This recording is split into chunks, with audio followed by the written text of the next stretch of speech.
Yeah, I'll go ahead and get started. Hi, thanks for being here, everybody. I appreciate it.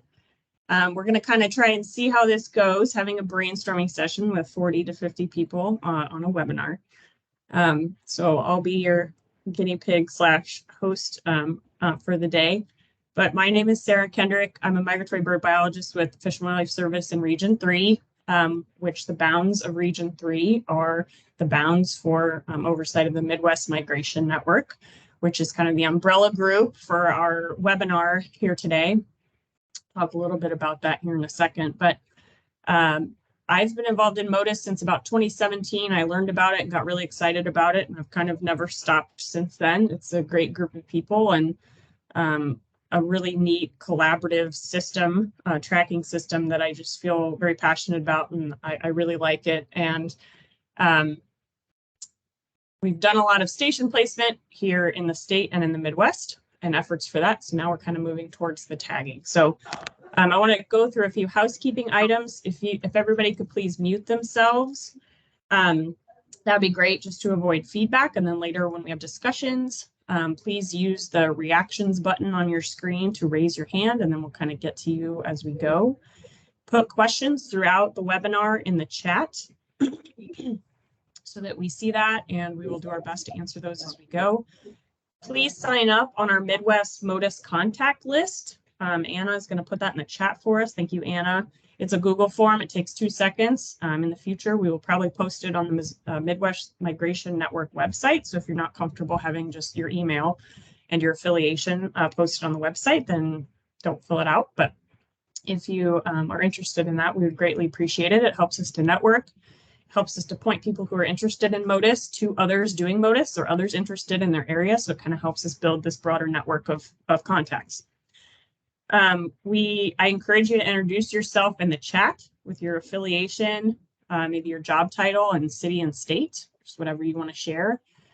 And also, if you haven't seen on the screen already, which I'm sure you have, open a browser in the background, go to slido.com and enter the number you see there on the screen, 507-2867.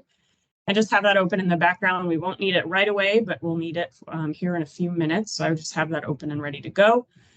I'll just cover really briefly what we hope to achieve today. So there are many considerations when it comes to, well, everything with Motus stations, Motus station placement. We won't be covering that today, but when it comes to Motus tagging as well. So I really, baseline, I hope to introduce you to those considerations to kind of get our gears moving, get our juices flowing about Motus, thinking about a region-wide potential tagging effort.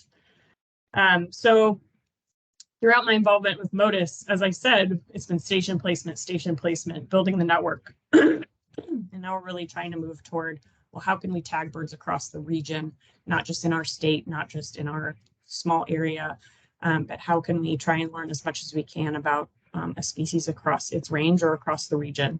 So we won't solve it all today. I don't have that expectation. I don't expect to walk away with a plan for one species and a funding source and know all of those things, but I do hope to start somewhere and collect thoughts and considerations from diverse partners like you all for a potential project in the future, hopefully region-wide. And so I will present a few poll questions throughout. I'm going to present for about, I don't know how long, maybe 30, 40 minutes. And that seems like a really long time, but there will be interaction and poll questions throughout. There will be opportunities to chime in and share thoughts, of course. That's what we want to do today. We will use Teams polls for multiple choice questions. So those will just pop up on your screen. We'll use Slido for a few word clouds, and I will just tell you when to move over to Slido for that. Those are real-time poll questions. We'll see how they work. You have to bear with me. I have like four windows open at once, trying to navigate all of them at the same time. An extrovert warning, which is probably for me more than anyone else. We will have periods of silence for people to read and consider questions. Think about their answers during the poll questions. And so that's more for me probably than anybody else. But please also put your comments, put questions in the chat. I will work really hard to monitor that at the same time, but it may be difficult for me to see that. I've put Anna in charge of interrupting me if there are questions that I'm not seeing that we need to raise. So just bear with me, please. And so we'll try to keep the discussion flowing when we have those open-ended questions, but we will use polls because it is such a big group rather than having people chime in all the time. So yeah, during discussion and open questions, please use that raise hand function and the reactions button or the chat before speaking so we can kind of keep track of who's talking and who is first and things like that. Please only use the Teams chat. There is a Q&A and I think a chat function in Slido. Don't go over there. We're only using Slido for the word clouds. Let's just use Teams for our chat so we can keep everything in-house and it'll be recorded. So I already introduced myself.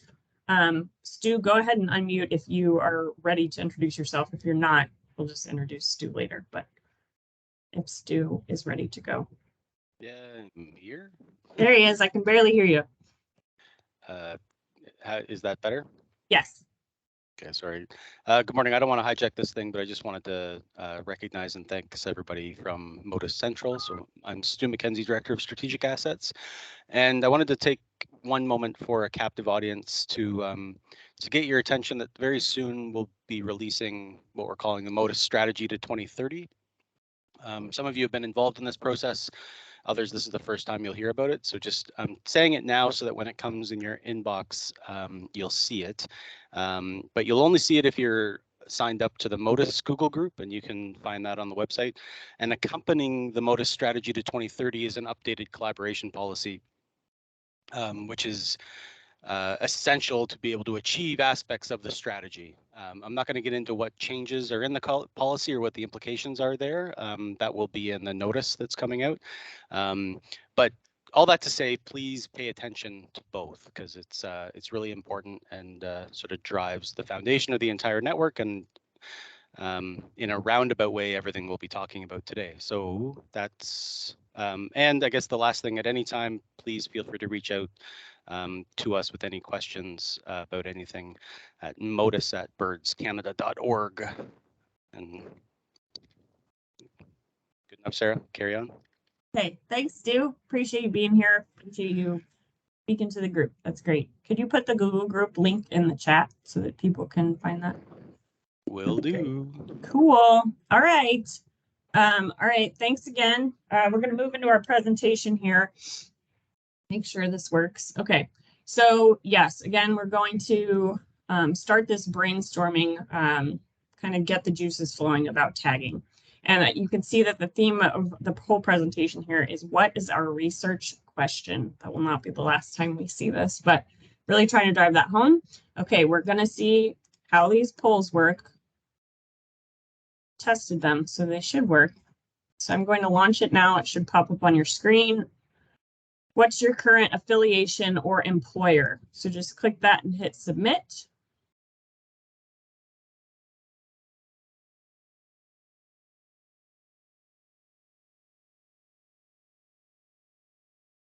And can you guys see those results real time as well as me in the chat? The results are in the chat. Yes. Okay. Great.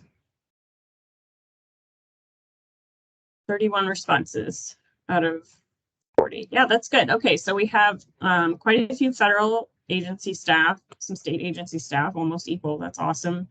NGOs, great. College, university, great. Other, I'd be interested to know what the others are. Perhaps they're already in the chat from your introduction, but I'd be interested to know what those are. Yeah, that's wonderful. Turns out I can't see the chat very well at all when I'm trying to run this, so FYI, and I may have to interrupt me. Okay, so that's great. Let's go to the second poll question, which is, what is your experience with Motus?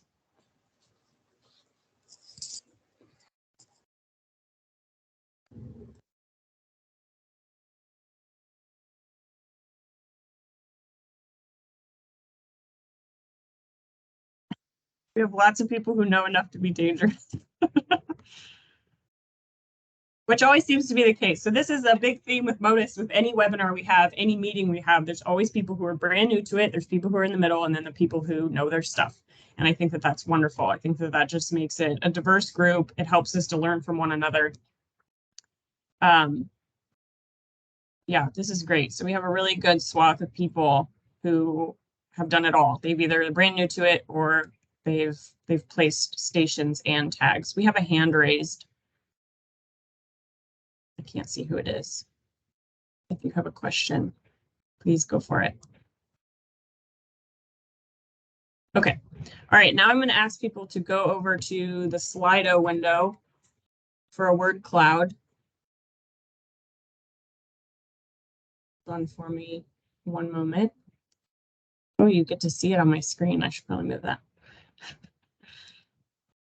Okay, and then this is just fun because I want to see where people are calling from. I know you've already put it in the chat, but just bear with me and put it in the Slido. I assume people can see it. Yay, there's 16 participants typing.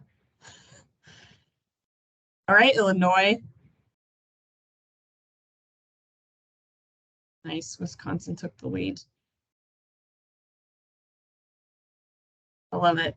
This is where we can find our Northeast imposters. I'm just kidding. I think it's great that people are chiming in from elsewhere. Jerry has his hand up, Sarah. Okay. Jerry, do you have a question?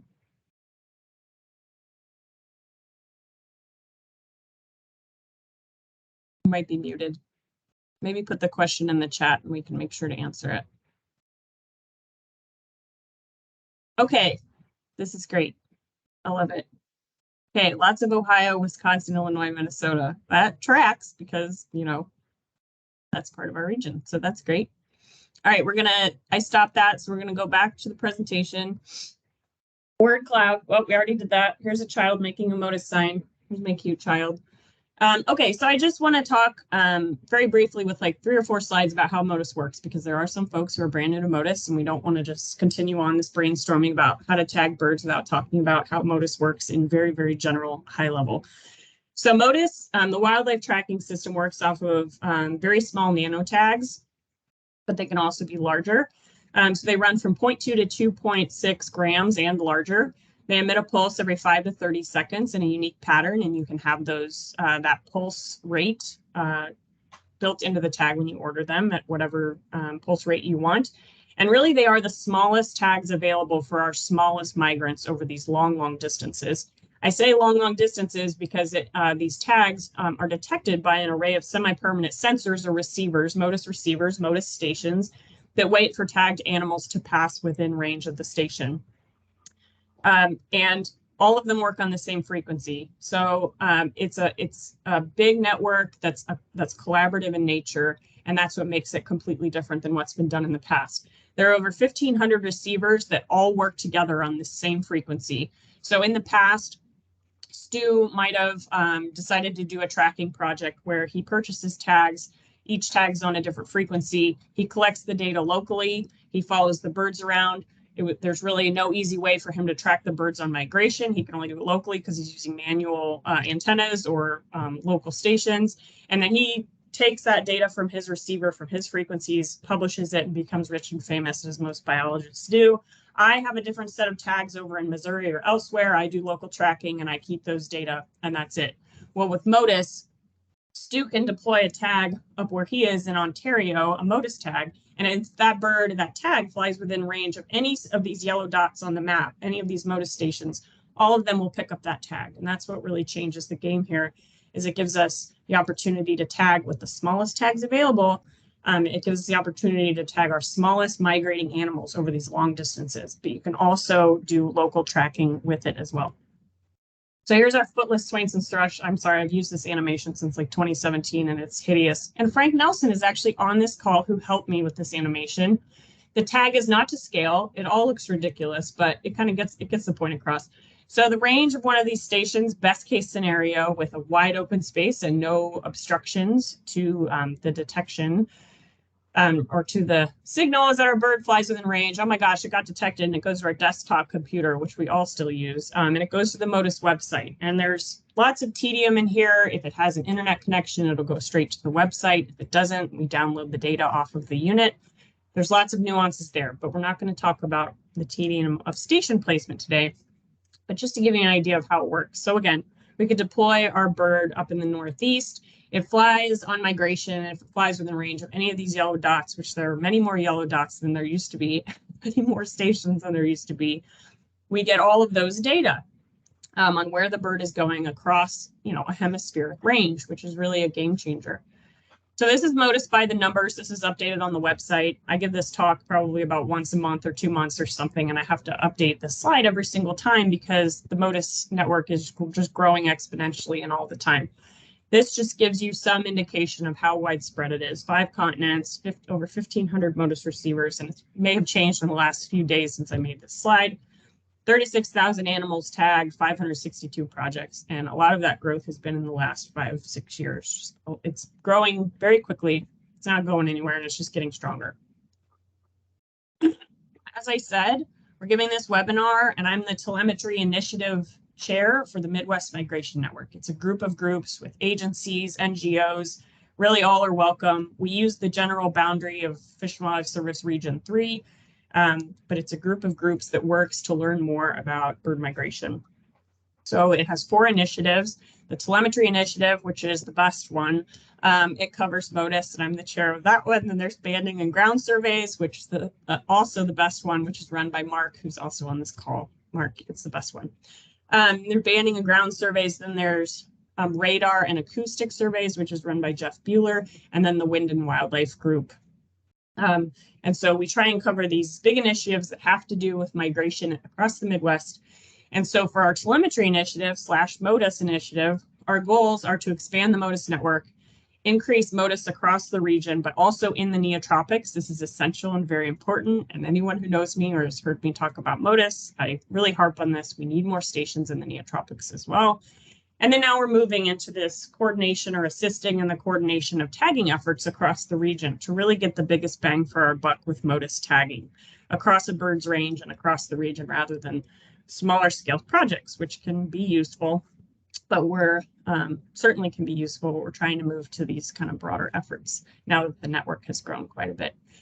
So these are a few of I'll use a few of Stu's slides throughout the presentation. So thank you in advance, Stu. So their US regional hubs where it's kind of I'm a loosely named coordinator. I'm mostly point of contact for the Midwest. And so there are kind of points of contact across the US. You can see them there in red. And so that's us in the Midwest, trying to kind of facilitate learning about Motus and coordinating station placement and tagging as well. Excuse me. So Adam Smith, there's now a joint position between Birds Canada and American Bird Conservancy.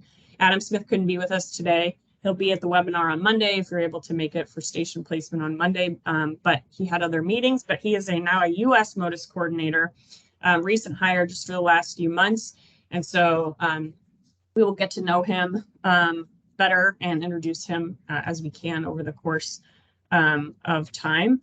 And then Stu is the big cheese. He's the big purple star that you heard from earlier. So that's how things are organized with Motus.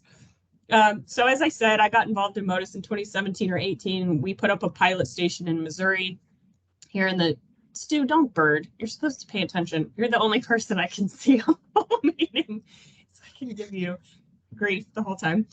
So in 2017 and 18, the Midwest was kind of a black hole for Motus stations. And so we've just shown broad, widespread growth.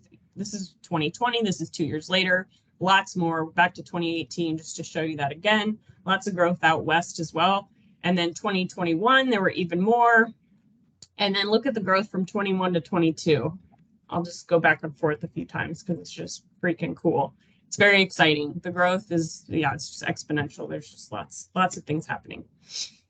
Even down in the neotropics, there has been quite a bit of growth on Motus stations as well. This was 2020 and this is 2022.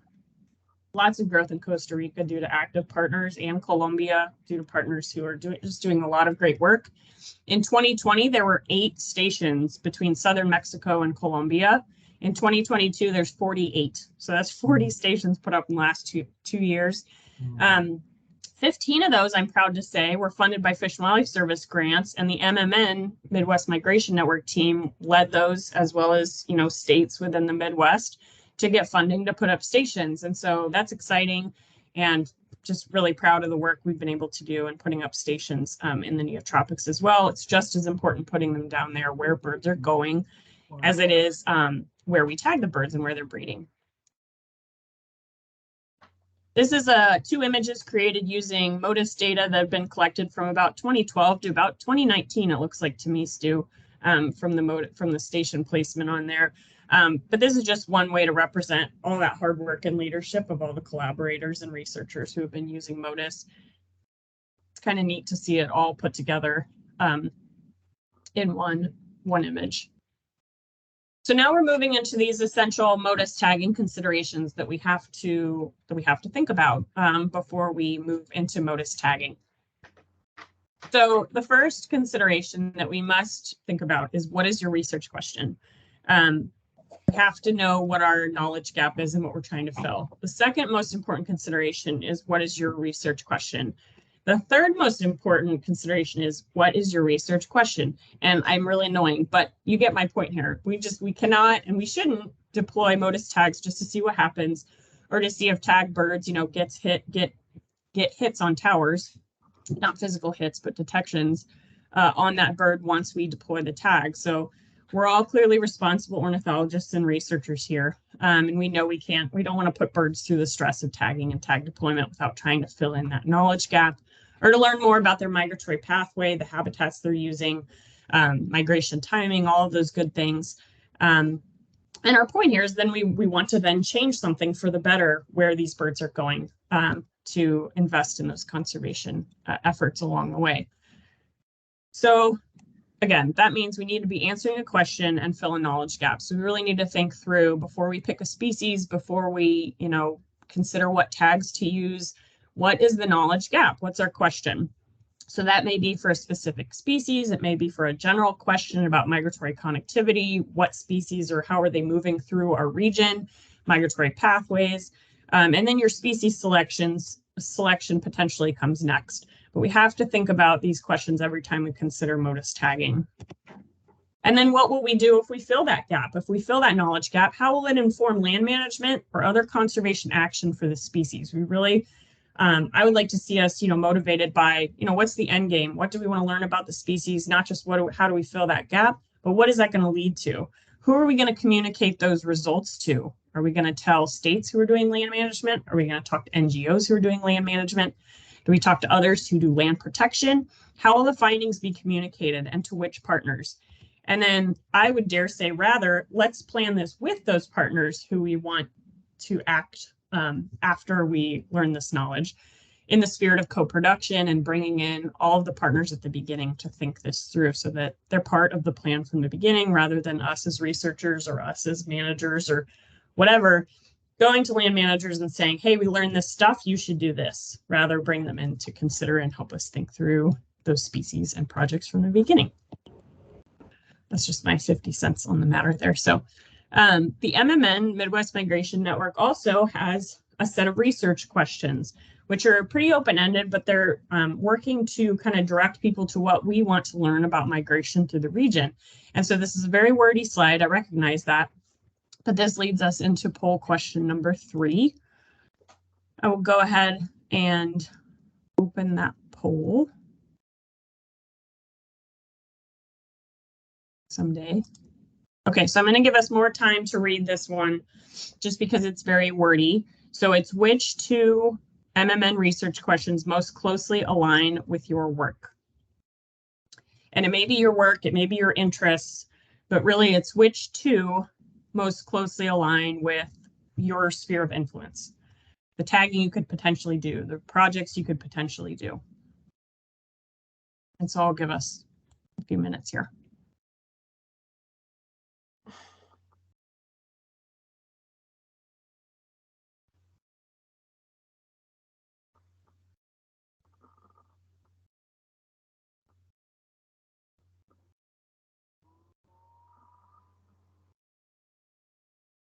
I'm going to mute myself.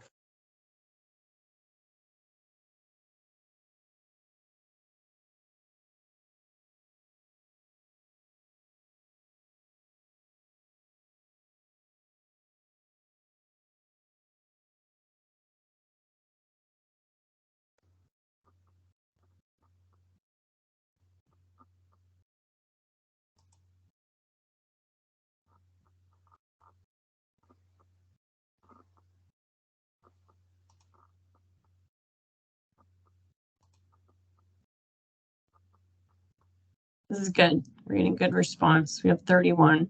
That's pretty great. How many people do we end up having? 57. Holy moly. Guys, really showed up this webinar. It's great. Okay, hold on. Okay, let me go back to my results.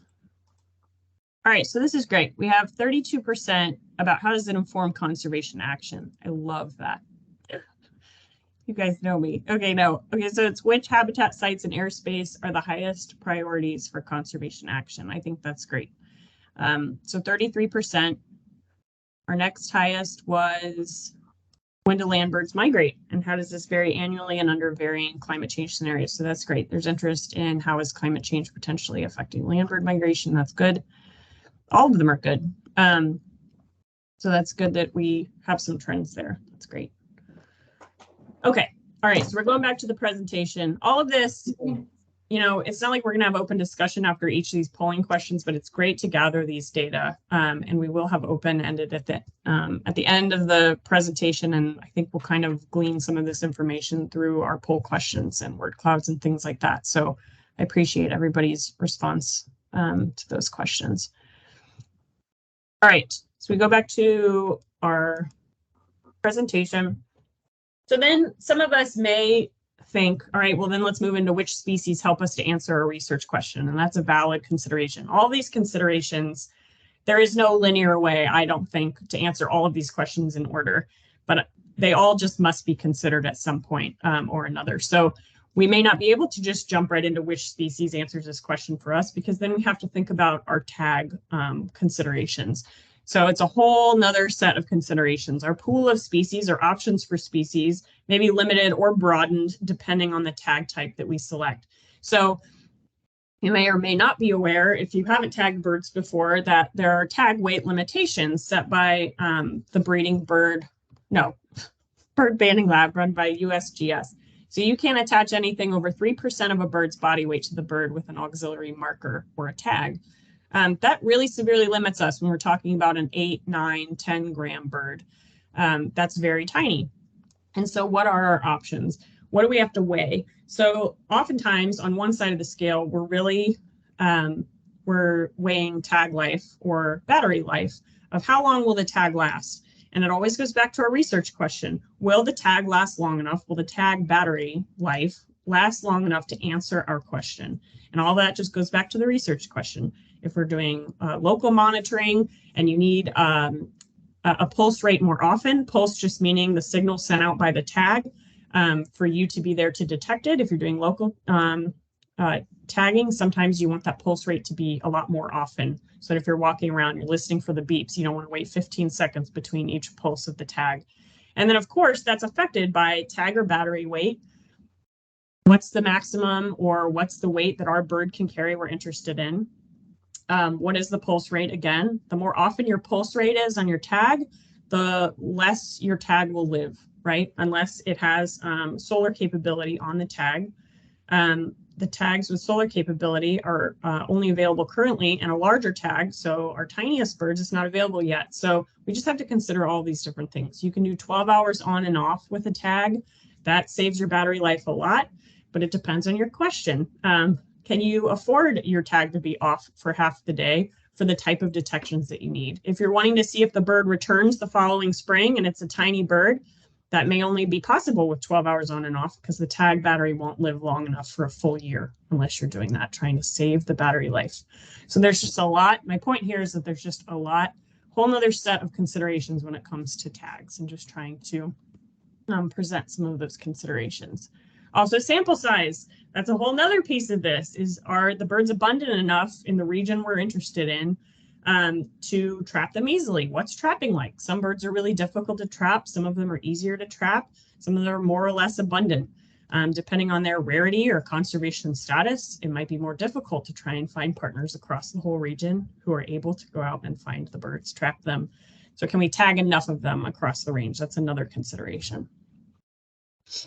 So I'm going just a little bit, I'm just tiptoeing down the path of tag considerations because we're not going to go into every single tag that's out there, but I will cover the Motus capable tags, and I may have forgotten some, so please, big wigs on the call, chime in if I haven't captured some of the ones that work on the Motus frequencies.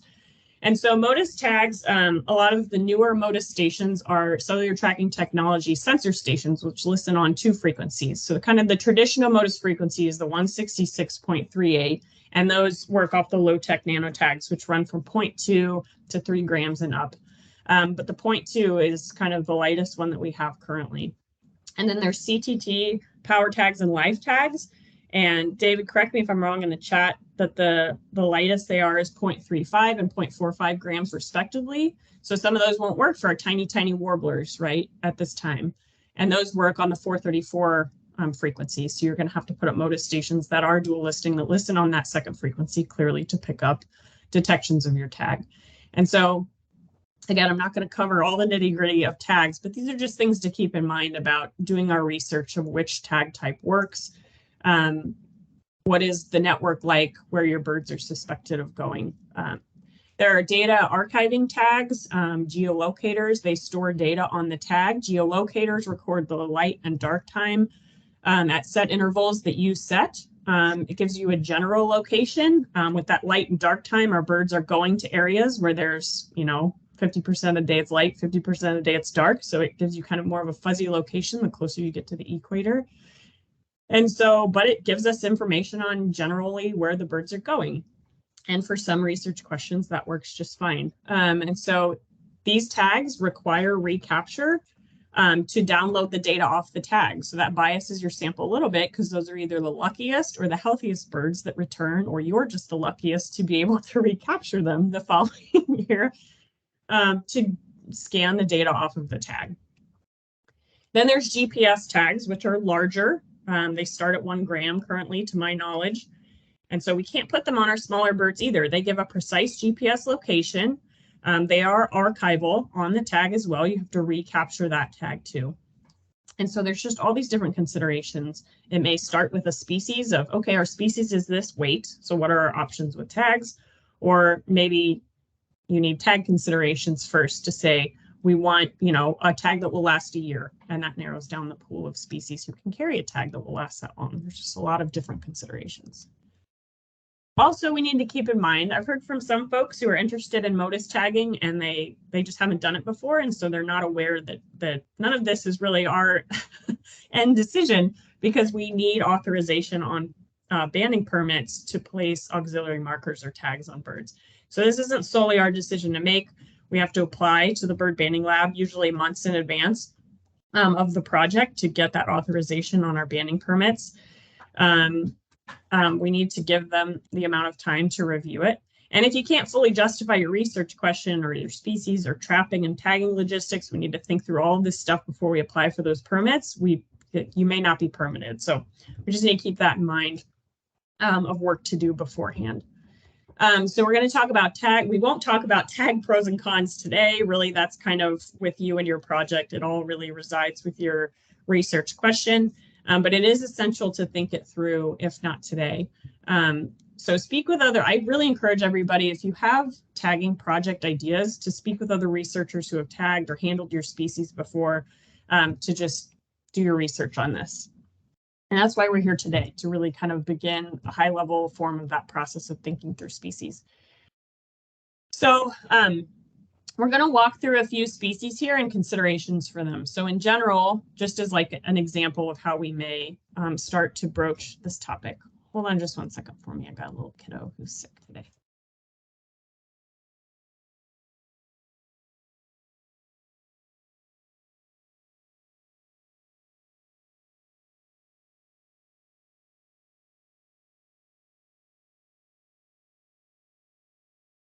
Apologies. I had a little kiddo who was sick this morning. It's great. Of course.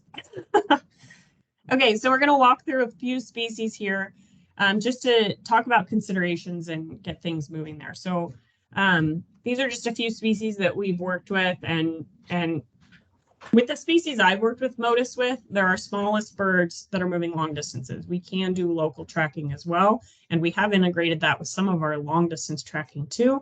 But I really feel that Motus fills a niche of tracking our smallest animals over these long distances to help us learn more about migration in particular.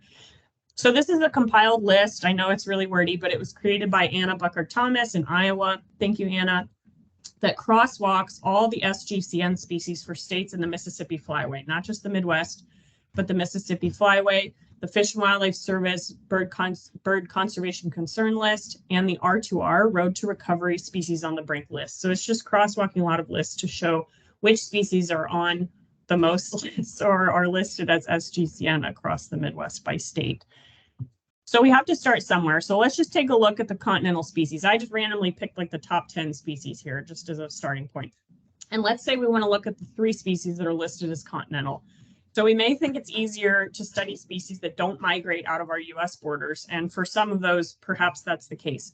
So a handful of these are our grassland species. These are species that are not on these SGCN lists, but are on our regional SGCN lists that we created on those large AFWA groups, if you recall, if you're a state who is involved in that. So we see some of our grassland birds on there especially, and I know these are of interest to a lot of partners in the Midwest. But when we look at the wintering ranges of some of these species that are highly ranked, it may be more difficult because we also have to look at Motus network and station coverage where our birds are suspected of overwintering. So here we see Henslow's sparrow going to the southeast, into southern Arkansas and Louisiana, red-headed woodpecker a lot in the southeast, but also up in Missouri too, yellow rail down in the southeast. And when we look at Motus coverage in the southeast, it's a little bit lacking down here. Like we just don't have the coverage we potentially need to learn where the birds are going. And even if we did have a line of stations between here and the southeast, we would get a ping potentially on a station, but would we know where they ended up? And so there's all these considerations. I just really encourage you to look at the station coverage where our species are suspected of going in general.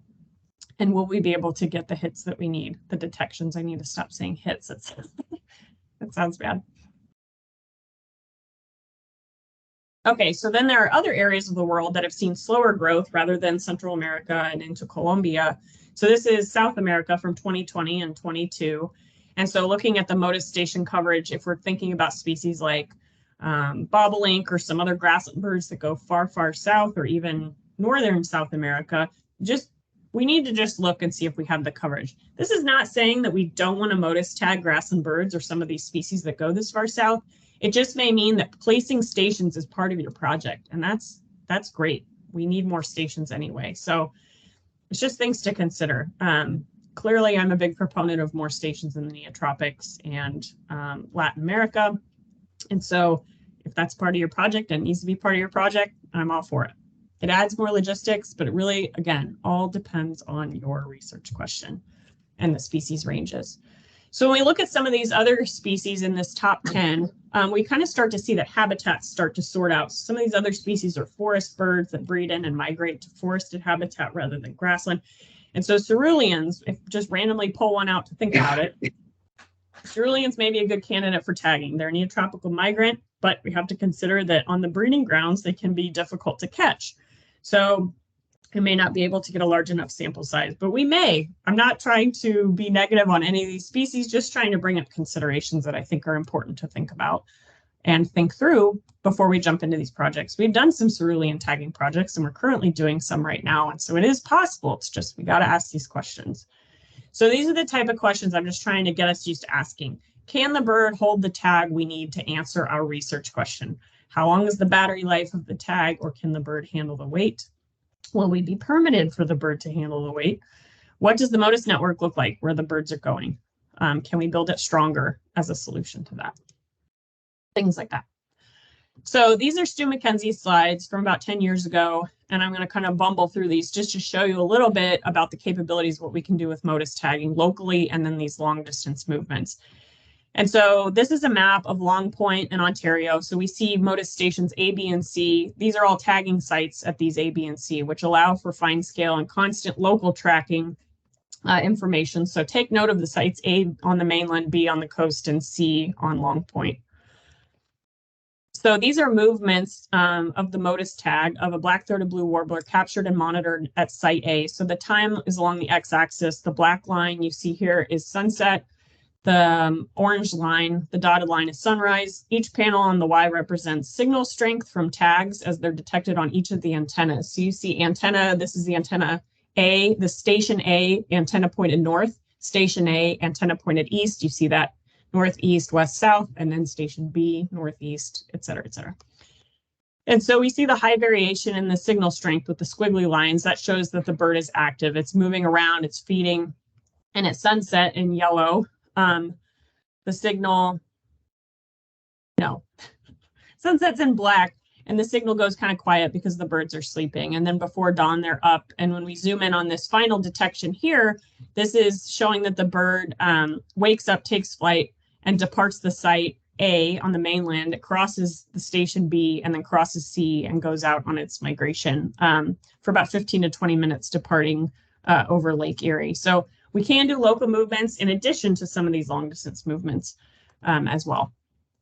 So these are two animations. On the left, it shows fall migration of Swainson's thrushes. There's been a lot of Motus tagging with Swainson's thrushes. It's kind of a joke in the Midwest or anywhere that if you put up a Motus station, you'll get a Swainson's thrush, if nothing else, because there's so many Motus tagged Swainson's thrushes out there. So it shows fall migration from 6 tagging locations in Canada on the left and Northeast US, moving in September and October on the left. And then on the right, it shows spring migration from Northern Colombia of the same species. And it shows how much we're learning in total about this species from both fall and spring migration. It also shows the variability in Western and Eastern breeding Swainson's thrushes and where they're going, the migratory routes they take. It just shows a lot of things to us. And so if we're able to buckle down on one of these species and do a lot of tagging across a large area like this, we can learn some really neat things. This is a study that tracked locally, regionally, about 250 newly fledged barn swallows. This is the work of Dean Evans at Western University. They tagged barn swallows and adults and newly fledged young. And it found that after they leave the nest, these fledglings make incredible explorations and they travel the province before they leave on migration. It also helps to show survival. So here's some other tracks showing those exploratory movements by young birds followed by a migration event out of the area. So we can just learn a lot of really diverse things with Motus. And then it showed a 42% survival rate. So female barn swallows have to reproduce about 3 times to replace herself. So this could be a potential pinch point of survival. It's just one measurement of one portion of their life cycle. We just don't know survival on migration or overwintering. And it's just each Motus project we do just kind of builds to the broader picture and helps fill in the gaps here with these puzzles we have with some of our migrants. Nathan Cooper's project with Kirtland's warblers was very eye-opening. He put up 12 towers in Michigan where they breed. He tagged them in the Bahamas before they migrated.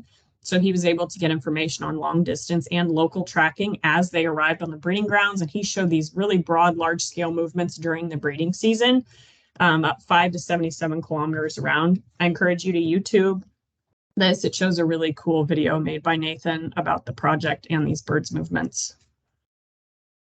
There's also been tracking with Audubon Great Lakes with 4 stations and 60 tags to look at tagging chicks pre-fledge to get at fledgling survival, which really wasn't known before then. So I'm just kind of moving through these really quickly just to show you just a few examples of many of how we can use Motus. And then another consideration along the way that we kind of broached last year is when do we tag the birds? And so I led a competitive state wildlife grant when I worked for the Missouri Department of Conservation. It placed about 60 stations across the Midwest and about 14 in the neotropics. And it also helped support 3 projects, tagging golden wings with Amber, University of Maine. A second part deployed that you see on the screen, it deployed 25 tags on wood thrush, 25 tags on golden wings, and that was between Selva and Columbia. And the Missouri Department of Conservation. And then a third one, Kristen Hall, who's on this call, to tag 50 American kestrels and put up 10 stations in Minnesota to get local movements of kestrels and migratory movements as well. So another piece of all of this that Selva and I schemed when I was at MDC is, well, what if we tag the birds before they migrate up north to us where there are more stations? And that turned out relatively well. So one of the golden wings seemed to follow me home, which is absolutely insane. We tagged this bird in Costa Rica in March, and it was detected in Missouri a few months later. I live here in central Missouri in in Colombia, and we were just losing our minds, texting each other on WhatsApp, not believing that these birds were tagged in Missouri, where I went, like, what are the odds of that? It's absolutely crazy. And then another bird came even closer to me and was detected on our first station in Colombia, in the town I live in. So it was detected in our Ozarks first. It showed a week-long stopover in Missouri, and then it was detected in central Missouri, where I am. So you can imagine that our nerdy minds were blown with these detections that were really close to home, literally.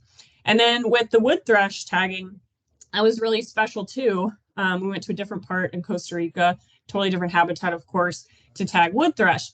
And so out of 25 wood thrush, 11 of these birds were detected on 3 or more stations. And that's pretty crazy. That's almost half of all the birds tagged were detected elsewhere. So these are spring tracks of the birds being tagged in Costa Rica. And then you can see they're mostly Northeast US breeding birds. And it's just wild. And then these are 4 tracks we got from fall. This was a false positive, I reckon. It's going out west, but 4 tracks in fall, 2 of the birds coming back to the exact same site where we tagged them pre-spring migration. So really neat, the things that we can learn. All right, we're going back to poll questions. Let me find the question. Bear with me, please. And so after talking about all these considerations, all these criteria, I want to know in your minds what you think, which criteria you think we should consider or prioritize for picking species selection for Motus tagging. So look through here, and I don't think I have all of the considerations on here. It's just kind of first blush effort of when you look at these considerations and criteria that we need to consider for choosing species and picking research questions and projects. What do you think is the most important? I don't remember if I allowed people to choose more than one or if they can just pick one. Oh, just one.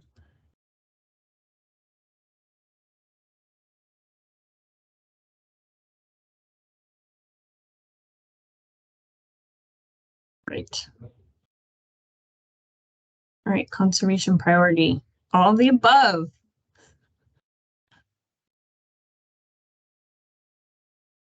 All of the above is the correct answer. Just kidding. No, but all of them are important. We have to at least, whether or not we think one is more important than the others, we just have to think through all of them to be successful, I think. But conservation priority has won out barely. So conservation priority and then all of the above. So yes, clearly we have to think through all of these pieces. It's very important.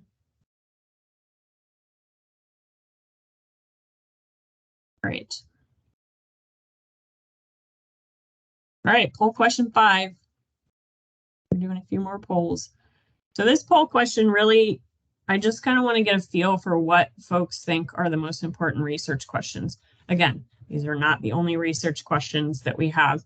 They're just kind of some ones that filter to the top of my mind, and that in talking to other groups, especially other groups in the Midwest even, who are talking about Motus tagging at a region-wide level, these are other considerations that have kind of filtered to the top, and they are, very broad. So rank these research questions, just move them up to the top. The ones at the top are what you feel are the most important.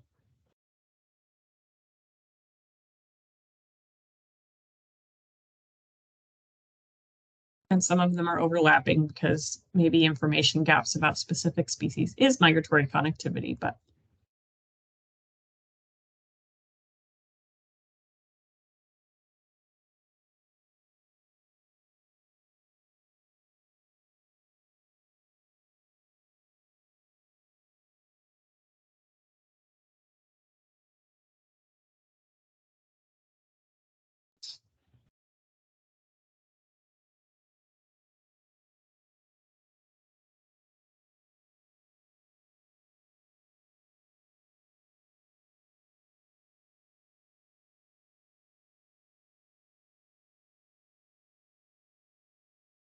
okay, we got 25 so far.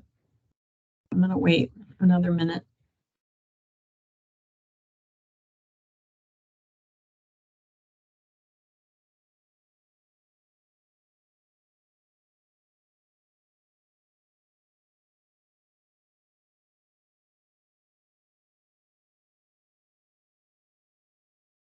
Okay, we got 42 responses. That's about as good as we've gotten, so that's great. So top ranked, where are important stopover areas in the Midwest? It's a good one. Important question. Migratory connectivity, great. Filling information gaps about species, specific species, overwinter survival. You know, some of these projects, if they're planned right, and if we think it through, we could potentially answer quite a few of these questions, or at least begin to. Again, a lot of it depends on our network. It depends on what type of tag we get, you know, which species we pick. There's just lots of considerations. So thank you. That's good. All right, now we're going to Slido. Go to your Slido window. And I just realized I forgot to ask you a question at the beginning. Well, it's more fun after we've heard all this anyway. This is a very general question, and I just want you to kind of shoot from the hip and enter the first thing that comes into your mind. But what do you want to learn using Motus? I wanted to do this at the beginning and then at the end, but we'll just do it right now.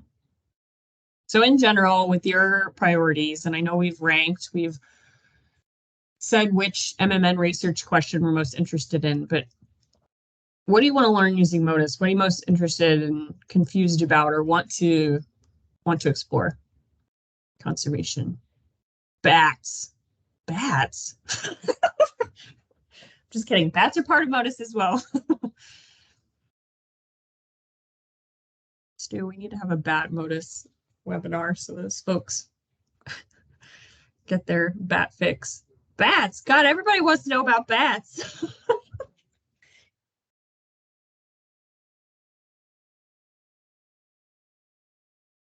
I love it. That's good information. Hey, Stu, there's a need for a bats. More Motus bat meetings. At least from this crowd. Well, I apologize. I haven't been covering bats in this webinar. All right. These are great. Juvenile migration, migratory stopover sites, bats, migration connectivity, migratory survival. Yes, yes, yes. I love it. Stopover habitat, where to put new stations. We'll talk about that here in a minute. Everything. They want to know everything. Stopover infidelity, wintering threats. It's great. Yes, yes, yes. I agree. That migratory stopover is larger than bats. Just kidding. I'm not anti-bat. Awesome. That's great. It's good. You know, the great thing is that we can learn these things with Motus. So hopefully we can move in that direction for sure. I still got some people typing, so I don't want to cut you off. Migratory stopover sites. Yes. Okay. I'm going to go ahead and stop it. Let me see.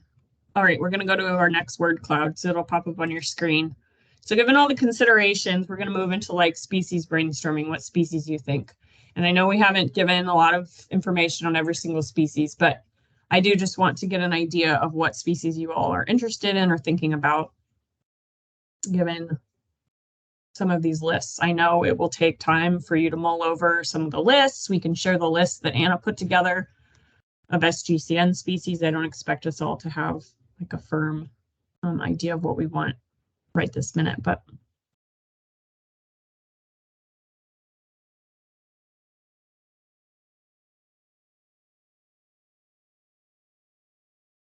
nice.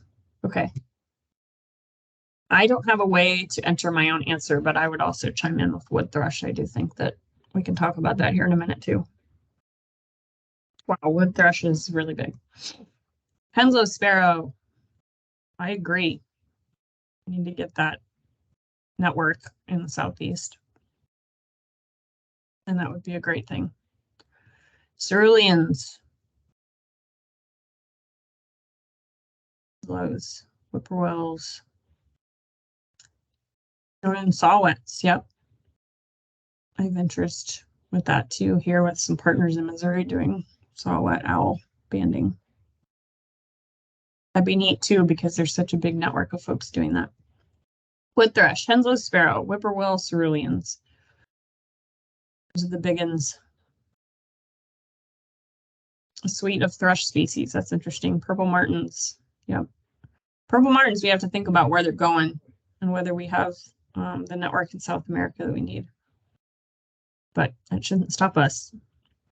Grasslanders, yellow rail, rails, Virginia rail, sorrel rail.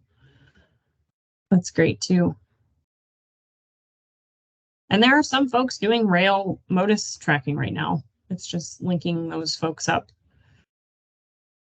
I think once we have the beginning contact list for Midwest folks in Motus, we can add pieces to that to ask, you know, what species do you have experience with, so that we know who to reach out to within the region also.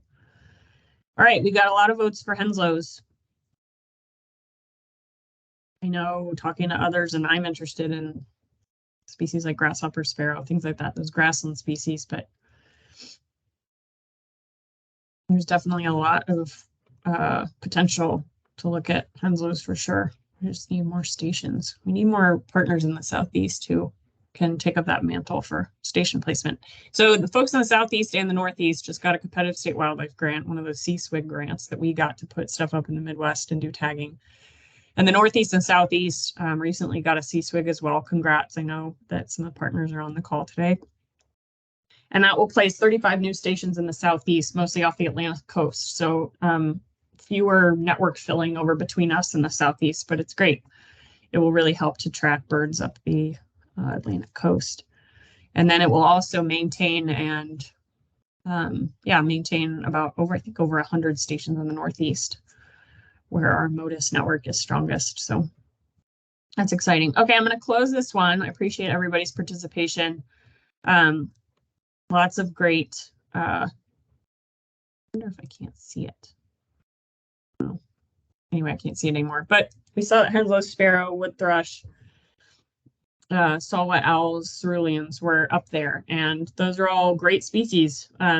We should definitely get together. I'm wondering if some of a step after this is to kind of ping the folks who are here on this call and see if we should have a few exploratory meetings on some of those species to see what potential is and how folks can throw in and work on those different species, or even just have further brainstorming species specific.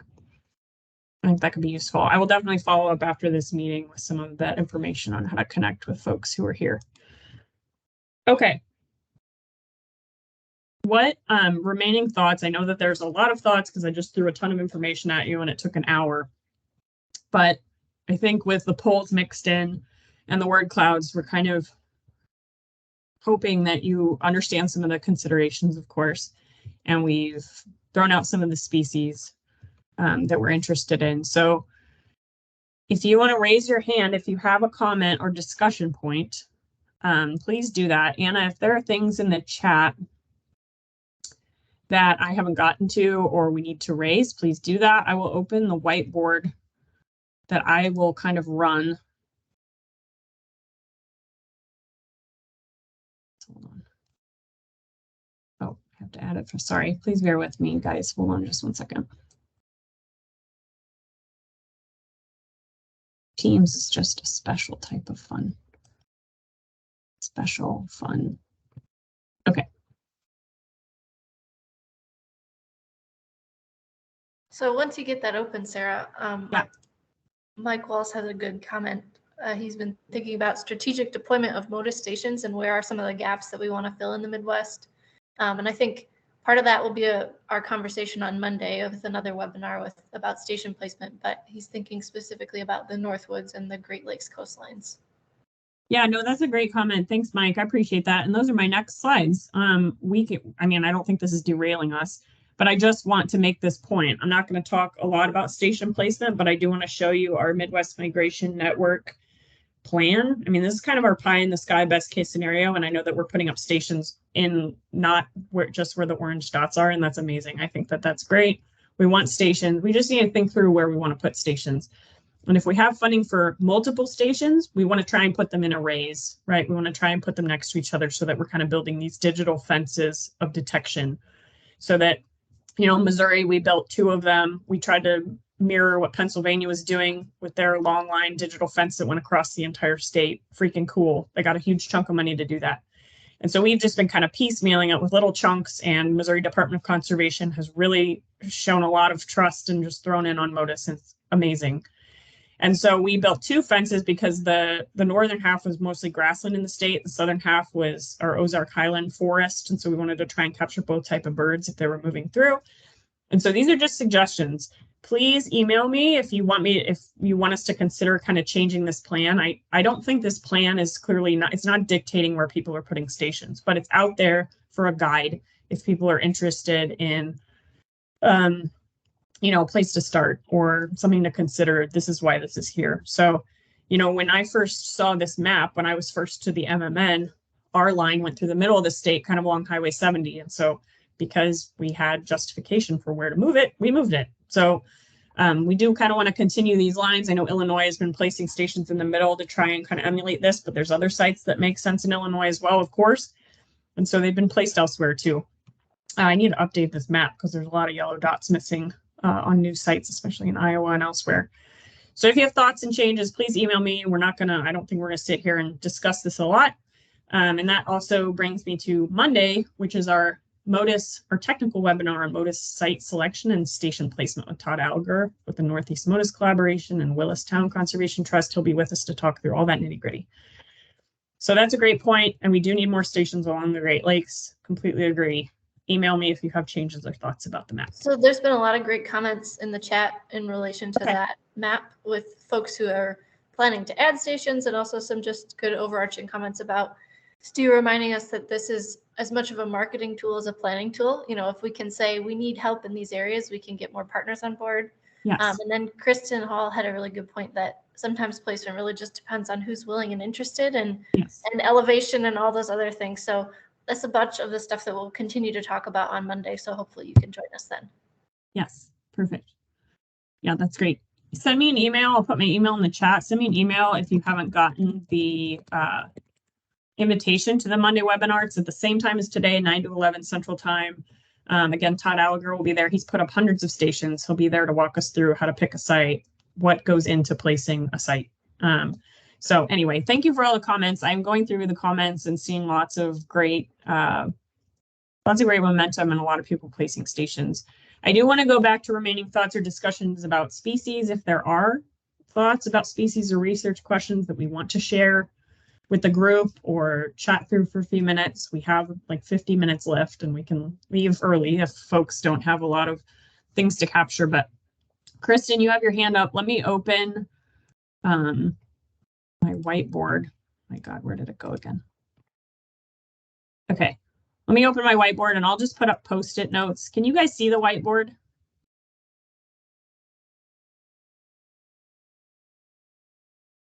Not yet. No. Oh, I clicked share just now. Oh no, hold on. I'm sorry. Let me go. I put the link in the chat. Click on that and see if it opens to the whiteboard. If it doesn't, I'll just open a Word document and start typing in that.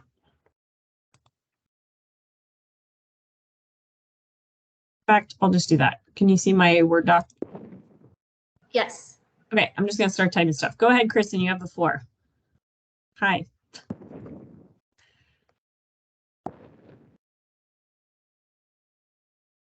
She's finding the unmute button in Teams. Well, I found the unmute button, but I minimized everything, so my screen is gone. I can't see you guys anymore, but that's okay. I just wanted to point out or add to, this has been great as always.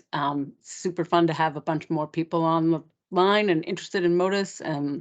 I am a convert and Motus follower based on Sarah's encouragement and enthusiasm, and it's been really great meeting good folks that are working on it. My work has focused on kestrels. It's a little bit of the outlier. It's not a long distance migrant, but it's a small bird that we don't know much about. And my question was finding out kind of the biggest vulnerability in their annual life cycle. My data is starting to point out that juveniles and recruitment into adult breeding phase of their life is where we're missing a lot of birds, and they're not necessarily returning from migration. And my question is more, I'm really struggling with finding out the habitat level information that I'd like from Motus. And I come from a traditional telemetry background, so Motus is a great answer for what we haven't had answers for in the past, but it's also just enough to keep me like slightly frustrated.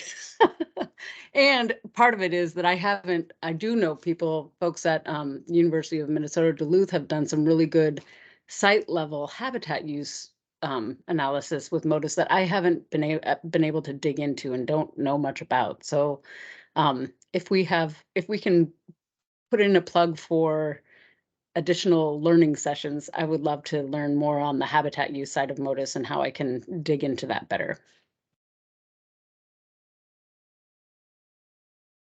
Do you have any thoughts on that? About local tracking and how to optimize that a little bit? Did you say Dave or Stu? Stu. Yeah, well, just for like I don't want to take it on a huge tangent, but like you can do manual tracking at the same time. The concept of nodes allows you to drill deeper into habitat use, like nodes and or dense micro arrays. And then obviously the combination of technologies to answer different questions at different scales. So I don't want to pretend that Motus can do everything. There's ways you can use it to do everything, but it may not be the best tool depending on the questions as well. So those are just some things for us to dig into further. Yeah, and I don't mean to say that Motus is supposed to be the end all be all. I do think it's a great tool to add to our information gaps, but just wondering, like, I think it's user error that I haven't been able to dig into deep enough, more so than anything else. So I'd love to have some more resources on that. That's all. Yeah, this is David LaPuma, just jumping in. Hi, Kristen. So as Stu mentioned, the nodes are one option. So basically, with a Motus tag, whether it's a low-tech tag or a CDD tag, you're basically dealing with a piece of dumb technology, right? All it's doing is blasting out its digital ID, and then the receiver has to kind of interpret the timestamp on that. So there's not a lot of information in that packet. It's just the ID, really, and the signal strength. It's from the reception. So in order to say something about location, you need to kind of use the infrastructure as kind of the main crux of that localization. So either it's putting a bunch of nodes out so the nodes can then interpolate the location within the node grid, or triangulating with handheld, or there's a lot of previous work done with base stations where they're using 6 antennas. To the same idea, because you set the antennas up in an array, you're using the differential signal strength between those antennas to then say something about the angle of arrival of that signal, and then that can be used to triangulate. So that's been done for years. Like the angle of arrival stuff's been done for years. The Barrow, Colorado Island was a big study. There's several other studies out there, and I know that Jeff Bueller at University of Delaware has been doing it with the Purple Martin project, with several sensor stations or several Motus stations with lots of 6 antennas on each. So there are kind of ways you can do that. When you start talking about kestrels, now you're getting into a bird that is right there on the crux. Like there's some cool work that's been done with GPS loggers and VHF download or UHF downloads. There's cool stuff that's being done with some of these cell tower pinging tags that we're making now. So there's a bunch of, I think you're at a weight class right there where you're starting. It might be worth the investment more to get the tag that can do more than to try and put out a ton of infrastructure for that specific question, while the network really works well for some of the broader movement questions. Yeah, that's a great, Kristen, thank you for bringing that up. And I agree that more kind of these technical nitty gritty webinars are kind of the next step also for the Midwest. And maybe I should have done them, years ago. But as more and more people get into the tags and how to analyze that data, how to make these next steps, Motus is such a great way to get that broad look of where birds are going. And then maybe with next steps to drill down maybe Motus isn't the right tag. You know, I'm the biggest Motus proponent you'll ever find. But there are some research questions that it doesn't work the best for. It can work, as Stu said, for a lot of different things, and David said, for a lot of what you want. But yeah, you just need to use the different infrastructure. Plus, the tags are a lot cheaper than some of the other tag technologies, but it just, so you're able to put more out there. It all just depends on your research question and what you're trying to learn. And I'll just add that the you know, everybody is in this Midwest group. A lot of the folks in this Midwest group kind of came in when dual mode was already starting, right? Like that was already a thing. But dual mode is the only reason why it's called dual mode is because those are the two frequencies currently being used. There's a very good chance of multimodal systems where all you have to do is add a dongle to add a new frequency, and things like Bluetooth. Like we're working on a Bluetooth tag right now for insects, and Bluetooth has a benefit because you can set up an array of antennas that's very small and compact, plug into a USB port, and now you can get angle of arrival from that Bluetooth tag, which gives you a lot more precision in localization, and then that could just be scaled up for bigger species. So I think you're going to be seeing Motus evolving in the short term to allow for answering some of the questions you're asking on things very, very small. I mean, this is like a monarch tag, and that can easily be scaled up to a larger tag. It's never hard to get heavier. Heavier is easy. Lighter is the hard part. Yeah. Stu and David, can you put your emails in the chat? I see a few follow-up questions for you, David, about technology and analyzing data. And I think that would be great for follow-up, Corey. I have a few other questions that are more about like species and groups. Jessica Molman asked a question that Stu, if you could touch on this maybe first, but would you be able to touch on using Motus beyond just for birds, such as for bats or butterflies? Has it been used for anything else? Bats extensively. There's great huge potential in bat studies. Dragonflies and butterflies is where sort of it's at. There's been experiments with bumblebees, and the technology like has been used on frogs, and like you can put tags on anything. It's just there's only so many. It's really only volant flying animals that it makes the most sense for in the Motus context.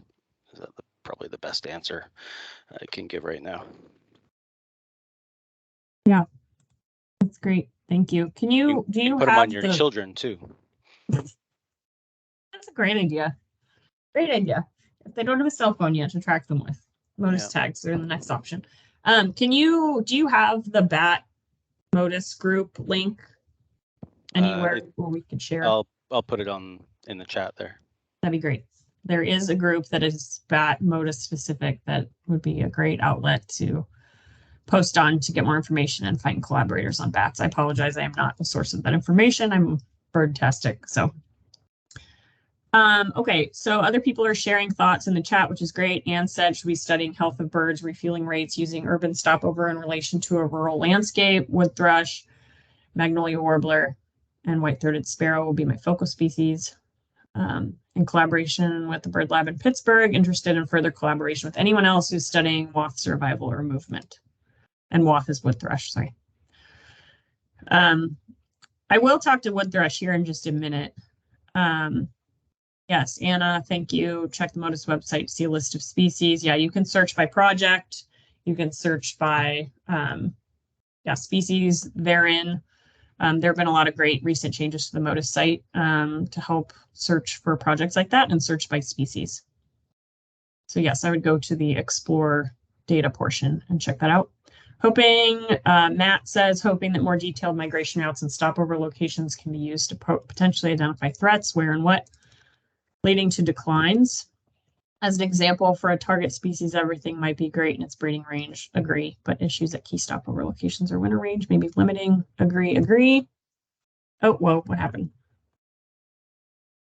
My Word doc went away. Okay, so I'm just trying to capture these to, if people have ways to chime in. I know lots of people are going in the chat. I'm trying to monitor this. Some of the information such as threats based on different areas of a bird's range are available on Audubon's Bird Migration Explorer. Yeah, so Audubon's Bird Migration Explorer was just recently released and kind of integrates a lot of Motus tracking data in addition to other researchers tracking data. So it's neat to check that out to see what tracks are available for what species. Jerry Toll is interested in routes of red-tailed hawks. He's interested in the routes that mostly northern and western subspecies use. Motus could work to answer this question, but there are a few stations in western Canada and Alaska. Is there a working Motus group in that region that he can contact in western Canada and Alaska? Stu, do you know about that?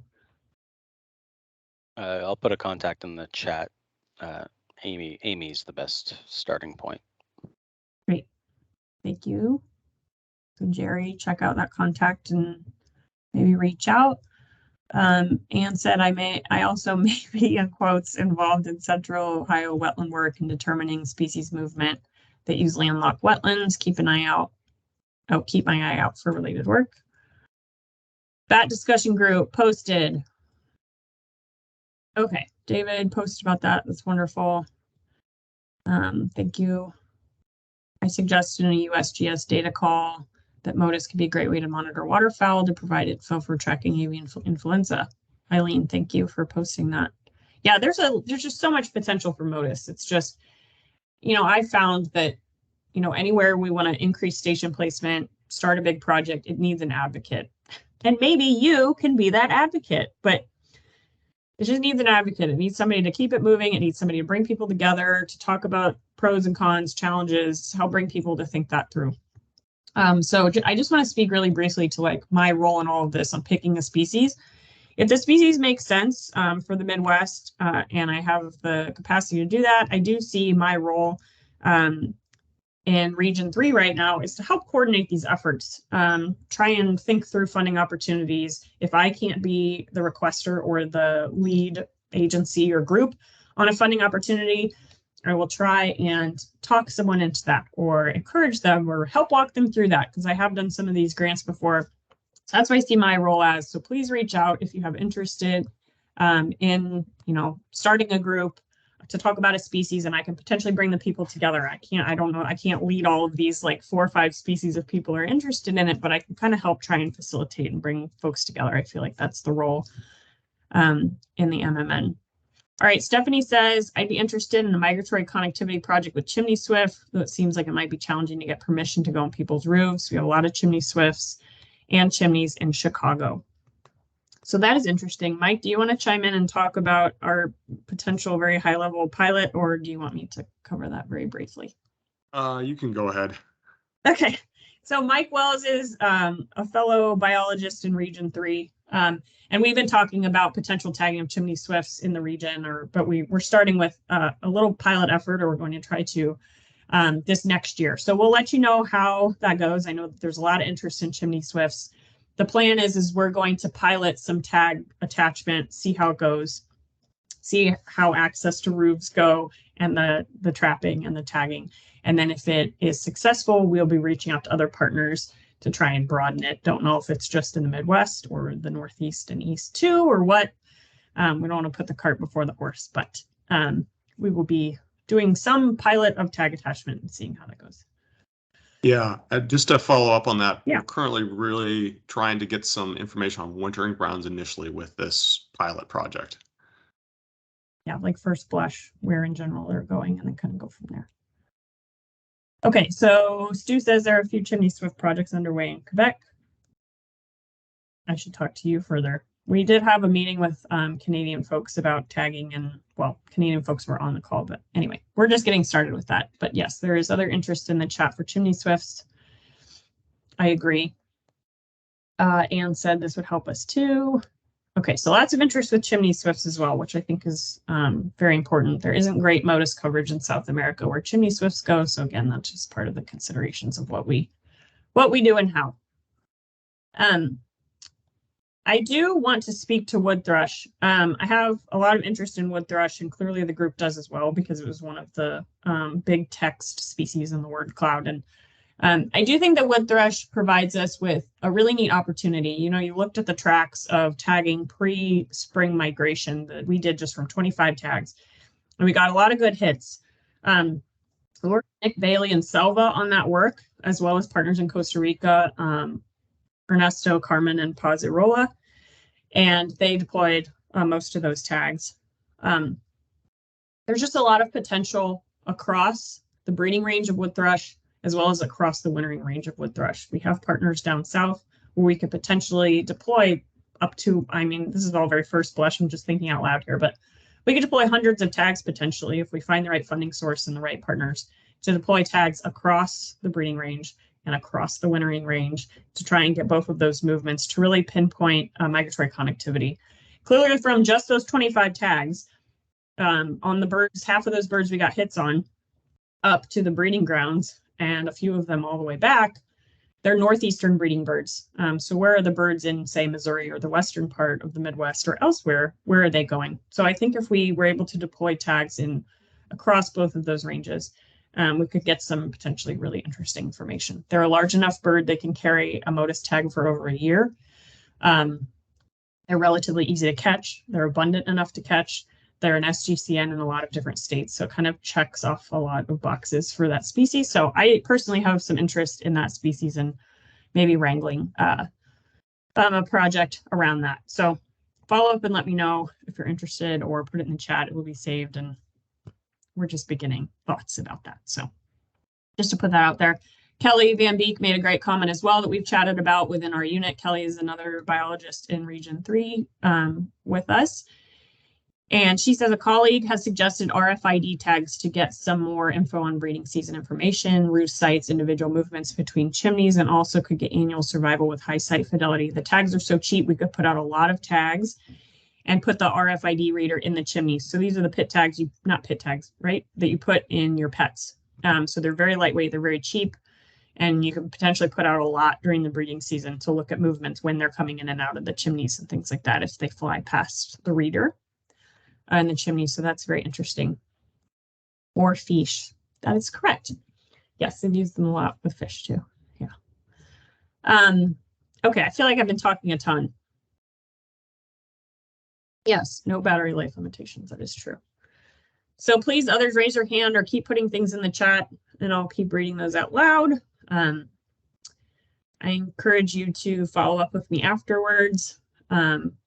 Please add more if you have not chimed in or don't feel that here's your opportunity to chime in at the end. I will give a few plugs at the end just for the PowerPoint so I don't miss them.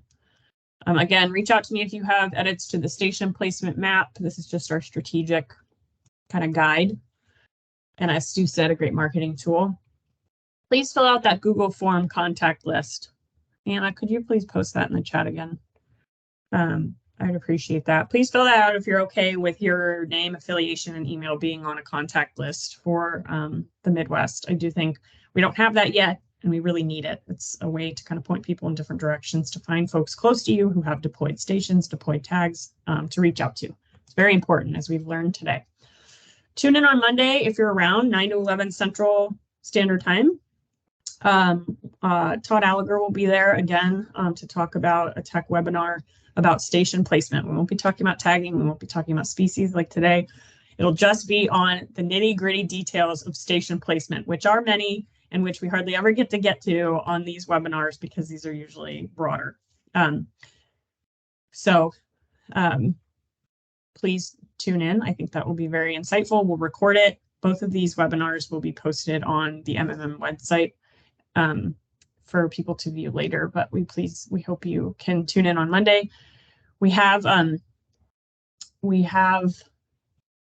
Google form to ask questions for that tech webinar. I will find that and post it in the chat here in just one moment. Stephanie says, is there any kind of chart or decision-making tool you help direct you on what type of tag to use depending on your research interest or species of interest? Wow, that's a great question, Stephanie. So Stephanie has begun a document that's like a decision support tool to help on the questions that she just said. So that will be coming out as well. We will send an email through to the MMN listserv. Please join the MMN listserv. Stephanie, can you find the MMN link to put in the chat for people to sign up for the MMN listserv? We will be posting that when it is finished. Please chime in if there's another decision support tool about what tag to use. But yeah, we are moving towards that to help outline the questions we talked all about today, and just giving people a starting point for tagging. So yes, I think that it is great, and it will be posted out there. So please join the MMN email list so you get notification about that. Yes, we are recording it, Kristen, for the station placement call on Monday, so we will post that on the MMN website as well when we can. Okay, one more. Thanks, Trevor, at Missouri Department of Conservation, for taking notes on our meeting today. I will give one more opportunity for people to put questions or considerations in the chat. I don't want to end too quickly. We still have some time, but I also don't want to keep people here if we don't have further burning questions. Stu, do you have anything else to add before we leave? Oh, Amy. No good, but a special thank you to you for hosting and all your work here. You're welcome. So Happy round of to. applause for Sarah. Thank you. Thank you so much. Thanks so much. Okay. All right. Thanks, everybody. I really appreciate you being here. This was way more people than I thought would tune in. So I really, really appreciate it. I appreciate your thoughts and considerations and being open to learning and chiming in. So we will be in touch. I will follow up with this group. Please email me if you have thoughts about bringing together or being a point of contact potentially for one of these species that popped up in the word cloud: northern saw-whet, cerulean wood thrush. What's the other one? What's the other one? I don't remember the other one, but please reach out to me. Sparrow. Henslow sparrow. Oh my God, this is the big one for so long. Yes, and we do need a group for that. My background is not in grassland species, so if you have interest in Henslow sparrow and placing more stations in the southeast, which we really need, please reach out. Don't forget the grasslanders. I won't, Allie. Thank you. All right. Thanks, everybody. I appreciate your time, and we will be in touch. Have a great day and weekend. Bye-bye.